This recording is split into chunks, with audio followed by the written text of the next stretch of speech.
आज हम बच्चों कक्षा 11 का जो हिंदी अनिवार्य का पेपर है 21 नवंबर को होने वाला है। आज हम उसके बारे में कंप्लीट डिस्कस करेंगे।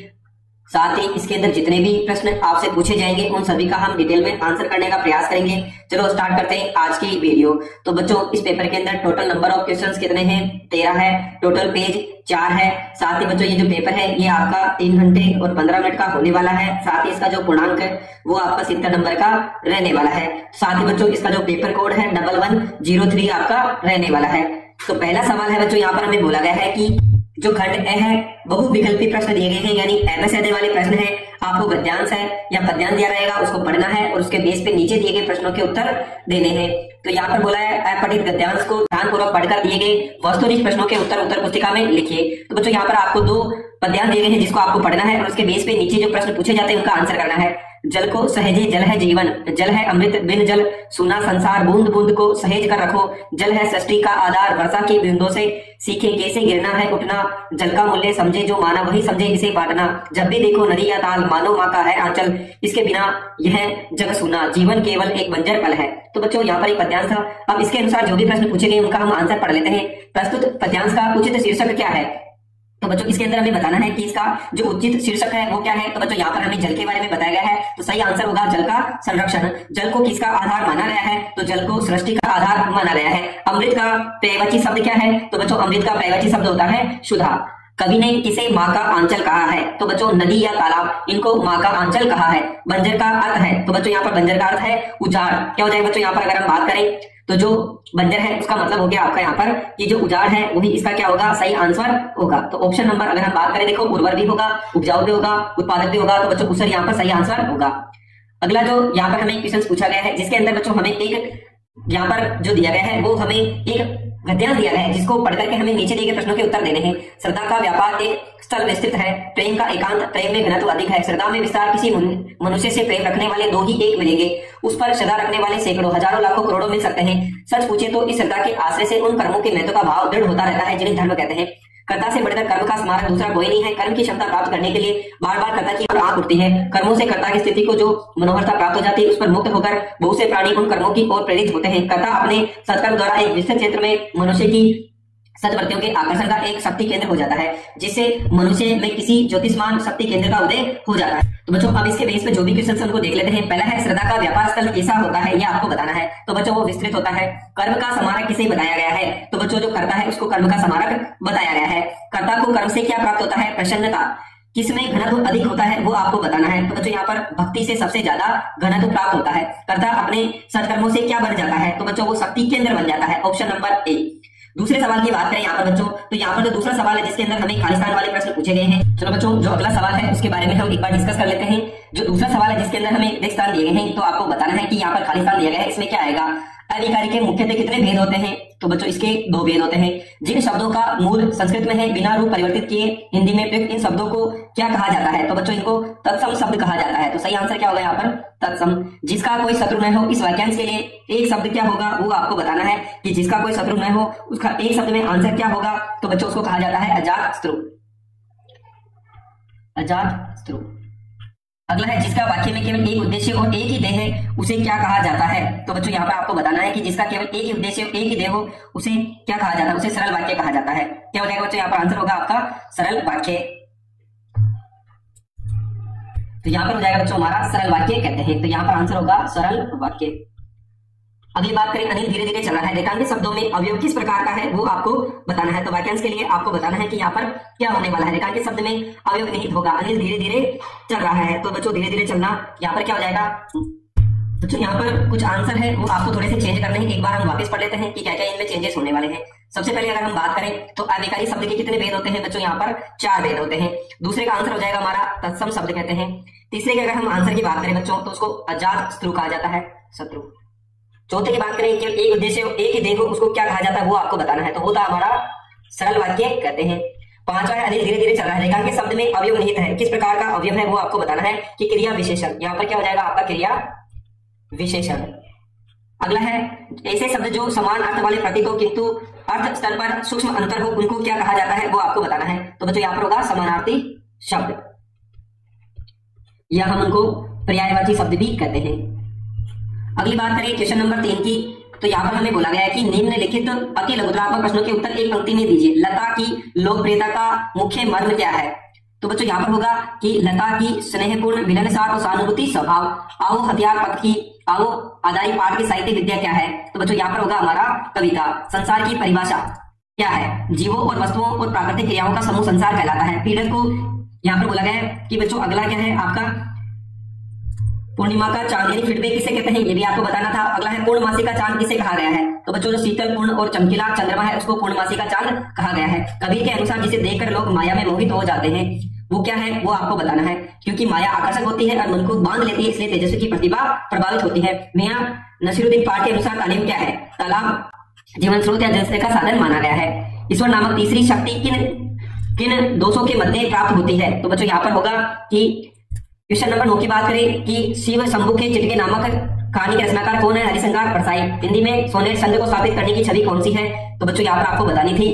तो यहाँ पर होगा अगला क्वेश्चन नंबर पालन पानी से क्या अभिप्राय है ये आपको बताना है। अगले खंड ख की बात करें तो जनसंचार के कोई 4 कार्य बताइए। तो बच्चों देखो सूचना देना, शिक्षा देना, मनोरंजन करना और जनमत का निर्माण करना। शास्त्रीय संगीत में लय अत्यंत महत्वपूर्ण है। लय संगीत की गति, ताल और सामंजस्य बनाए रखती है। स्वर, ताल और लय तीनों के सामंजस्य से ही संगीत मधुर और प्रभावशाली बनता है। कुड़ू और कुकड़ में 3 अंतर बताइए। तो बच्चों कुई में 3 अंतर बताने हैं। कुई मोटी लकड़ी का बना होता है जबकि कंकड़ पतली जलाने में प्रयुक्त होता है, जबकि आग पकड़ने में भारी होती है, जबकि क्या होता है हल्का। बाह्य के एकाकार के कवि ने किन मान्यताओं को प्रकट किया है? कवि ने अनुसार प्रेम निस्वार्थ होना चाहिए। प्रेम में त्याग, दया, करुणा और समर्पण आवश्यक है। सच्चे प्रेम में स्वार्थ इच्छा नहीं होता है। सेवा और परोपकार की प्रेम की वास्तविक पहचान है। अपू के 7-2.5 साल पाठ के अनुसार शूटिंग के दौरान किन किन समस्याओं का सामना करना पड़ा था?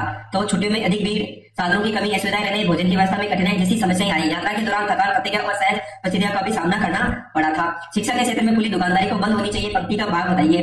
तो कवि का आशय की शिक्षा को व्यवसाय बनाना गलत है। विद्यालयों में अनुशासनहीनता, शुल्क बढ़ोतरी, दिखावा और भ्रष्टाचार जैसी बुराइयों को समाप्त करना चाहिए और शिक्षा को पवित्र और उपयोगी बनाना चाहिए। अगला है कि अक महादेव के अनुसार इंद्रियां संयम रखने में तरीके आपको यहाँ पर बताने हैं। तो देखो मन का नियंत्रण, सत्संग, संचार, सेवित खान पान, आलस्य और नियमित दिनचर्या। निम्नलिखित पद्यांश की सप्रसंग व्याख्या। मेरे तो गिरधर गोपाल दूसरा न कोई, जाके सिर मोर मुकुट मेरो पति सोई, छाई दया कुछ की कहानी कहाँ के रही कोई, सदा ढंग दिन बैठी लोक लाज कोई, भगत देखी राजी हुई जगत देखी सोई, दाई मेरा लाल गिरधर तारो अब मोही। अथवा का सवाल था नए हो कमीज तो पांवों से पेट ढक लेंगे, ये लोग कितने मुनासिब है इस सफर के लिए, ए मुतमहीन के पत्थर पिघल नहीं सकता, मैं बेकरार हूँ आवाज में अक्षर के लिए। तो बच्चों यहाँ पर है इस पद्य में कवित्री मीरा अपने आराध्य गिरधर गोपाल के प्रति अपनी अद्भुत भक्ति का वर्णन करते हुए कहती है कि मेरे लिए संसार में गिरधर गोपाल ही सब कुछ है, उसके अलावा मेरा कोई नहीं। जिसके सिर पर मोर मुकुट शोभा देता है वही मेरे स्वामी है। मैं अपने कुल समाज और दुनिया की परवाह नहीं करती। यदि किसी ने अपने मूल धर्म को त्यागा है वह कोई पहली नहीं, मेरी भक्ति इन सबसे ऊपर है। सतजन कहते हैं कि मीरा को सबने बेरी बना लिया, यह सही है। मीरा ने लोक लाज छोड़कर केवल कृष्ण को अपनाया।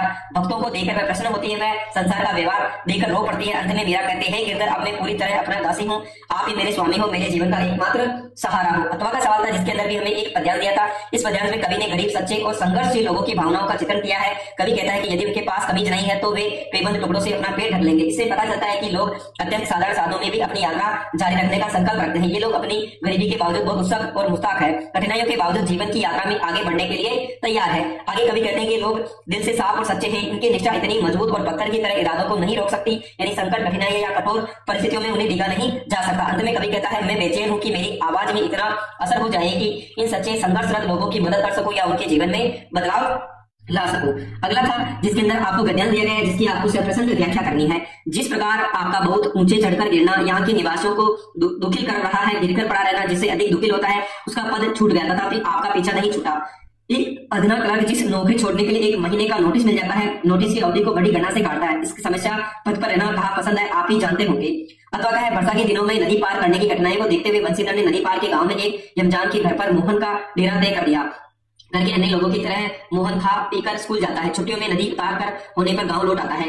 बिरादरी के एक संपन्न परिवार का युवक रमेश उन दोनों लखनऊ से छुट्टियों में गांव आया हुआ था। बातों बातों में बंसीधर ने मोहन की पढ़ाई के संबंध में उससे अपनी चिंता प्रकट की। उसने न केवल अपनी सहानुभूति जताई बल्कि उन्हें सुझाव दिया कि वे मोहन के साथ ही लखनऊ भेज दिए जाएंगे। तो बच्चों दोनों की हम व्याख्या की बात करें तो इस गद्यांश में लेखक ये बताता है कि जब कोई व्यक्ति ऊंचे पद पर होते हैं तो सम्मान खो देता है तो समाज को दुख होता है, परंतु उससे भी अधिक दुखद यह है कि वह व्यक्ति उस पतन से उभरने का प्रयास भी न करे, उसी स्थिति में पड़ा रहे। लेखक एक सरकारी कर्मचारी का उदाहरण देता है जिस जिसमें नौकरी छोड़ने के 3 महीने का नोटिस दिया। इसके निर्णय को लोग उचित नहीं मानते क्योंकि वह वर्तमान परिस्थितियों में रहकर सकारात्मक कर सकता है। गद्यांश का उद्देश्य है कि मनुष्य को परिस्थिति चाहे कितनी कठिन क्यों न हो उसे भागना नहीं चाहिए, बल्कि साहसपूर्वक सामना करना चाहिए और अपने स्थान और प्रतिष्ठा को सुरक्षित रखना चाहिए। अगला जो बंसीधर वाली है उसका भी पढ़ लें। इस गद्यांश में गांव के 2 लड़के हैं, शंकर और मोहन, के अनुभव का वर्णन है। वर्षा के दिनों में नदी के कारण स्कूल जाना कठिन हो जाता था। मोहन डर के कारण नदी पार कर नहीं पाता, स्कूल छोड़ देता। शंकर इसे समझाता है कि उसके डर को दूर करने का प्रयास है। गांव लौटते समय में संपन्न परिवार के योग रघुवीर से मिलते हैं जिसका व्यवहार उपेक्षापूर्ण रहता है। इन घटनाओं के माध्यम से ये लेखक ये संदेश देता है कि गरीबी, प्राकृतिक घटनाएं और सामाजिक असमानताएं ग्रामीण बच्चों की शिक्षा में बड़ी बाधाएं बनती है। फिर भी यदि बच्चों को सारा समझ और मार्गदर्शन हो तो शिक्षित होकर वह अपना जीवन बदल सकता है। क्वेश्चन नंबर 7 की बात करें तो यहाँ पर बोला गया है नमक का द्रोगा पाठ में निहित सदवृत्तियों एवं असदवृत्तियों का तुलनात्मक अध्ययन कीजिए। अथवा का सवाल है मोहन जब लखनऊ गया तब वहां पर उसे किन किन कठिनाइयों से जूझना पड़ा। आप अपने मोहन की जगह हो तो आप क्या करेंगे, उसका वर्णन कीजिए। तो बच्चों यहाँ पर देखो नमक का दरोगा 2 प्रकार के गुण है, सद्गुण और असद्गुण। ईमानदारी, कर्तव्य निष्ठा, न्याय प्रतिष्ठा, दूसरों के कष्ट को समझना। दरोगा विष्णु शरण सच्चाई के मार्ग पर चलता है, लालच से दूर रहता है और रिश्वत न लेकर के अपने कर्तव्य को सर्वोपरि मानता है। भ्रष्टाचार, लालच, अन्याय और पद का दुरुपयोग। कहानी में अधिकारी और भ्रष्ट अधिकारियों में ये बुराइयां दिखाई गई है कि वे रिश्वत लेते हैं और ईमानदार व्यक्ति को तकलीफ पहुंचाते हैं। अगला जो सवाल है, अगर हम उसकी बात करें कि चंपा काले काले अक्षर नहीं चैती, शीर्षक की औचित्य को अपने शब्दों में लिखिए। अथवा का सवाल है घर की याद नामक कविता में कवि के मन में उठे मनोभावों को अपने शब्दों में लिखिए। तो देखो यहाँ पर कठिनाइयों का सामना पड़ा, वातावरण में शहर के तरीकों को न समझ पाना, पढ़ने और रहने की व्यवस्था में परेशानी, आर्थिक तंगी, अकेलापन, परिवार की याद जैसी कठिनाइयों का सामना करना पड़ता है। अगला है चंपा काले अक्षर नहीं पहचानते, शीर्षक की औचित्य को आप अपने शब्दों में बताइए। तो बच्चों क्या होगा, चंपा काले अक्षर नहीं पहचानती, शीर्षक इसके उपयुक्त है क्योंकि इसका मुख्य केंद्र चंपा है जो अशिक्षित है और अक्सर नहीं पहचान पाती। इसकी अशिक्षा के कारण कई समस्याओं और दुखों का शिकार होती है। कहानी समाज में स्त्री शिक्षा की आवश्यकता को उजागर करती है। शिक्षा कहानी के विशेष अशिक्षा की समस्या को स्पष्ट किया गया है। घर की याद कविता के कवि की मन भावनाओं को बताइए। कवि अपने घर, परिवार, मित्रों और गाँव के प्राकृतिक वातावरण को याद करता है। प्रदेश में रहते हुए बचपन के दिन घरेलू स्नेह और गाँव की सादगी अत्यंत प्रिय लगती है। अकेलेपन, सुरक्षा और प्रेम की कमी महसूस होती है। कविता में घर की मिट्टी और माँ जैसा स्नेह झलकता है। लेखक के अनुसार लता ने संगीत के क्षेत्र में जो अद्भुत ख्याति अर्जित की उसके पीछे क्या क्या कारण रहे अपने शब्दों में बताइए। अथवा का सवाल है आलो आधारित पाठ में किन प्रमुख सामाजिक और नारीवादी समस्याओं का चित्रण है, उनके समाधान हेतु आप क्या प्रयास करेंगे। तो लेखक के अनुसार संगीत के क्षेत्र में क्या चीजें हैं, स्त्रियों की आवाज स्वाभाविक रूप से मधुर होती है, उनके भाव प्रकट करने की अद्भुत क्षमता होती है, वे संगीत राग भाव को अधिक गहराई से अनुभव करती है, उनकी संवेदनशीलता कला को निखार देती है, उन्हें कारणों से स्त्रियां संगीत के क्षेत्र में विशेष स्थान रखती है। अथवा का सवाल था औटिक अधिकारी की समस्या क्या क्या थी। तो शिक्षा का प्रसार, रोजगार के अवसर, महिला में बच्चों की सुरक्षा, न्याय व्यवस्था को सुदृढ़ करना, सामाजिक सहयोग और जागरूकता उनसे समाज का अंधकार दूर किया जा सकता है। क्वेश्चन नंबर 10 है आपके क्षेत्र में बार बार बिजली कटौती के संबंध में विद्युत विभाग के अधिकारियों को पत्र लिखिए। स्वयं को अनुज मानते हुए, स्वयं को सरपंच ग्राम पंचायत सींदरी मानते हुए, आपके गाँव में स्वास्थ्य संबंधी सुविधाओं के अभाव के कारण स्वास्थ्य क्षेत्र की आवश्यकताएं बताते हुए जिला कलेक्टर को पत्र लिखिए। तो बच्चों बिजली की समस्या है, सेवा में मुख्य विद्युत विभाग अधिकारी आपका शहर, बार बार बिजली कटौती के संबंध में प्रार्थना पत्र। मैं आपके क्षेत्र का निवासी हूँ, ये निवेदन करता हूँ कि मोहल्ले में प्रतिदिन कई घंटे बिजली बंद रहती है, जिससे विद्यार्थियों की पढ़ाई, घरेलू कार्य, व्यापारिक गतिविधियां प्रभावित हो रही है। कृपया बिजली कटौती के कारणों की जांच कर सुनिश्चित व्यवस्था कराने की कृपा करें। आपका नाम और पता। अगला है स्वास्थ्य संबंधी जो कमी है गाँव में उसके लिए पत्र। सेवा में ग्राम पंचायत सचिव जिला अजमेर, जो भी आपका नाम है। गांव में स्वास्थ्य सुविधाओं की कमी के कारण प्रार्थना पत्र। सभी ने निवेदन है कि मैं आपके गांव का एक जागरूक नागरिक हूं। हमारे गांव में स्वास्थ्य संबंधी सुविधाओं की अत्यंत कमी है। न तो यहाँ प्राथमिक सुविधाएं केंद्र ठीक प्रकार से संचालित हो रहा है, न ही डॉक्टर दवाइयां और समय पर उपलब्ध होती है। बीमार एवं बुजुर्ग लोगों को छोटे छोटे उपचार के लिए ही शहर जाना पड़ता है, जिससे समय, धन की, श्रम तीनों की हानि होती है। गाँव में स्वच्छ पानी और सफाई व्यवस्था की कमी है, जिसके कारण लोग अक्सर बुखार, संक्रमण, मौसमी बीमारियों से ग्रसित हो जाते हैं। गर्भवती महिलाएं और छोटे बच्चों की देखभाल के लिए कोई नियमित व्यवस्था नहीं है। एम्बुलेंस की सुविधा न होने के कारण आपातकाल की स्थिति में गंभीर संकट उत्पन्न होता है। अब आपको क्या क्या अनुरोध है कि प्राथमिक स्वास्थ्य केंद्र में स्थायी डॉक्टर या नर्स की व्यवस्था की जाए, आवश्यक दवाएं उपलब्ध करवाई जाए, नियमित स्वास्थ्य शिविर लगाए जाए तथा स्वच्छता और पेयजल को सुधारा जाए। इन समस्याओं का समाधान शीघ्र किया जाए जो ग्रामवासियों की बड़ी राहत मिलेगी। कृपया इस संबंध में कार्रवाई करने की कृपा करें। आपका जो भी नाम है आप यहाँ पर लिख सकते हैं। बढ़ती सांप्रदायिक अलगाव, देश के लिए संकट समस्या पर संपादित कीजिए। तो बच्चों यहाँ पर क्या क्या है, कारण है वाहनों की बढ़ती संख्या, सड़कें सक्रिय है, खराब ट्रैफिक नियमों की अनदेखी, सार्वजनिक परिवहन की कमी, अव्यवस्थित पार्किंग और अतिक्रमण। समाधान है सड़कें चौड़ी होनी चाहिए, सार्वजनिक परिवहन का विस्तार, ट्रैफिक नियमों के कड़े से पालन, पार्किंग स्थल विस्तृत करना, जागरूक अभियान चलाना। क्वेश्चन नंबर 12 है आपके विद्यालय में केरडे का आयोजन किया जा रहा है, इसके लिए आपको एक प्रतिवेदन तैयार करना। हमारे विद्यालय में इस वर्ष राज्य मेला आयोजित किया जा रहा है, जिसका उद्घाटन अतिथि द्वारा किया गया। विभिन्न कक्षाओं के छात्रों ने विज्ञान आधारित मॉडल प्रोजेक्ट और प्रस्तुत किए। ऊर्जा संरक्षण, जल शोधन, रोबोटिक्स, पर्यावरण संरक्षण आदि विषय पर आकर्षण प्रदर्शित किया है। अतिथियों और अभिभावकों ने बच्चों की रचनात्मक और खूब सराहना की। ऐसे मेले से नवाचार और वैज्ञानिक सोच क्षमता बढ़ती है। आपका अंतिम सवाल है जिसके अंदर हमें बोला गया कि आपको किसी एक विषय पर 300 शब्दों में निबंध लिखना है। सोशल मीडिया बनाम नैतिक मूल्यों का विघटन, राष्ट्र निर्माण में स्त्री शिक्षा का योगदान, बेरोजगारी एक समस्या, उसके बढ़ते दुष्प्रभाव, सूचना प्रौद्योगिकी के युग में संस्कृति की उपभोक्ता। तो बच्चों यहाँ पर राष्ट्र निर्माण में नैतिक मूल्यों का महत्व। नैतिक मूल्य किसी राष्ट्र की आत्मा है, वे समाज को सही दिशा में प्रदान करते हैं, नागरिक के चरित्र का निर्माण करते हैं। जब देश के नागरिक ईमानदार और कर्तव्यनिष्ठ होंगे तो वहां पर क्या होगा, समाज का विकास होगा। दूसरे की बात करें बच्चों तो आपको डिजिटल भारत में स्वदेशी तकनीक है, इसके ऊपर आपको एक निबंध लिखना था। अगला है खेलों का महत्व क्या है और युवाओं का प्रभाव, उसके ऊपर बताना था। सूचना प्रौद्योगिकी के युग में संस्कृति का भाव दे। तो बच्चों यहाँ पर टोटल आज हमने जो कक्षा 11 का हिंदी का पेपर है जो 21 नवंबर को होने वाला है, आज हमने उसके बारे में डिस्कस किया है। अगर आपको